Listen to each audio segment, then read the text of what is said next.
If you grew up in Britain in the 1960s or 1970s, you didn't just learn rules from school and parents, you learned them from sayings. Short lines adults repeated so often they became part of your personality. They weren't motivational quotes, they weren't gentle explanations. They were quick, practical phrases that carried whole lessons in a few words. And the funny thing is, many of these sayings still work today.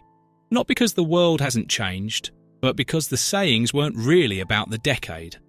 They were about survival, manners, dignity, and keeping a household running. So here are 15 British sayings from the 60s and 70s that shaped childhoods, and what they really meant when you heard them back then.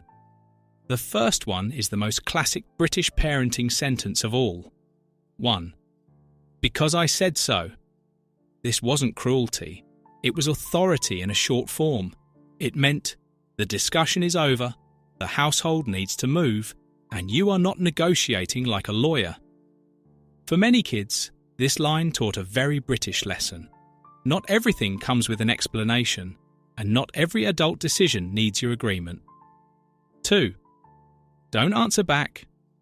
This didn't mean never speak. It meant watch your tone. Respect matters. If your voice sounds cheeky, you've crossed a line. It trained kids to read mood, to choose words carefully, to understand that how you say it can matter more than what you say. 3. Stop making a fuss. A sentence that could calm you down or shut you down, depending on the home. It meant calm yourself, cope, and don't turn a small problem into drama. In many households, it was a survival tool. In others, it made kids feel they had to hide feelings. Either way, it shaped a generation's emotional style. Tough, understated, practical. 4. You'll have someone's eye out. This was said whenever kids played with anything that moved, flew, bounced, or looked remotely dangerous. It didn't need to be accurate. It was a warning line that meant stop before you hurt someone. Britain's version of safety rules delivered as a dramatic prophecy. 5. If you fall, don't come running to me. A classic line that sounds harsh now, but often meant you've been warned and you're choosing the risk. It taught kids independence. It also taught them the old rule: try not to make adults deal with consequences you were warned about. 6. Money doesn't grow on trees. Kids heard this when they asked for something unnecessary. It was a lesson in budgeting disguised as a joke. It meant, we have limits and you need to respect them. This line shaped how many people grew up thinking about spending cautiously. 7. Finish what's on your plate. Food wasn't entertainment, it was provision. This line meant don't waste, don't complain too loudly, appreciate what you have. And in many homes it also meant your parents worked hard for this meal, so respect it. 8. We're not heating the street. If you left a door open in winter, you heard this, sometimes shouted from the kitchen like it was a national emergency. It meant heat is expensive, cold is real, shut the door, and stop acting like warmth is unlimited. This single saying explains a lot about older British homes. One warm room, closed doors, heavy curtains, jumpers indoors. 9. Were you born in a barn? This was the dramatic version of the same idea. Leave the door open? That's what you heard.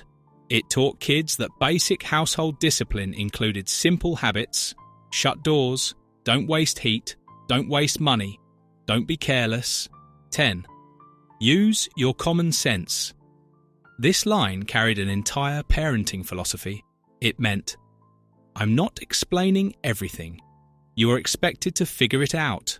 Kids heard it when they asked obvious questions, when they hesitated, or when parents were tired. And it trained kids to make decisions without constant adult guidance, which is why many people from that generation became very self-reliant. 11. If you can't say anything nice, don't say anything at all. This was British manners in one sentence. It meant, don't be rude, don't embarrass the family, don't cause unnecessary conflict. And it also taught kids a very British social habit. Keep things polite even when you don't feel polite. 12. Mind your manners. Short, sharp, and used in public. It meant your behaviour reflects on the family. Speak properly, say please and thank you. Don't act wild in front of people. This line was especially powerful at someone's house, in shops, in front of neighbours, or when guests arrived. 13. Make yourself useful. Kids often heard this when they were idle. It meant help at home. Do something practical. Stop lounging like you're a guest.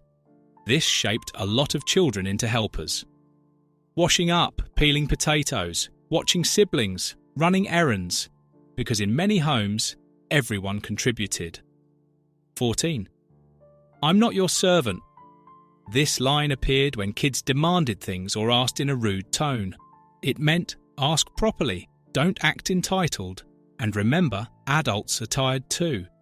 It's a phrase that taught kids to request rather than demand, and in many homes, it was how children learned the difference between help and service. 15. Right, that's enough now. This was the final warning line. Not a negotiation, not a debate. It meant stop immediately. The adult has decided. The line has been crossed. You could hear it in arguments between siblings, in noise, in messing about, in chaos. And the word right at the start was often the real alarm bell. In Britain, right can carry the force of a gavel. Now here's why these sayings mattered so much. Because they weren't just phrases, they were mini rules, tiny lessons that replaced long explanations. They helped adults manage households with limited time, limited money, limited space, and very real stress. And for kids, these sayings became the soundtrack of childhood. You didn't just hear them, you absorbed them. That's why, decades later, someone can hear, "We're not heating the street," and instantly remember a cold hallway, a slammed door, a parent's voice, a winter evening, and the whole feeling of home.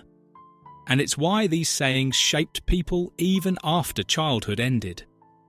They show up in adult habits, closing doors automatically, hating waste, asking politely, not making a fuss in public, offering tea to guests, getting on with things.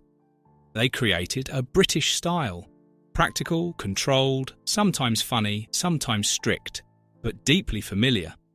So if you grew up in that era, you probably still hear these lines in your head sometimes, not as memories, as reflexes.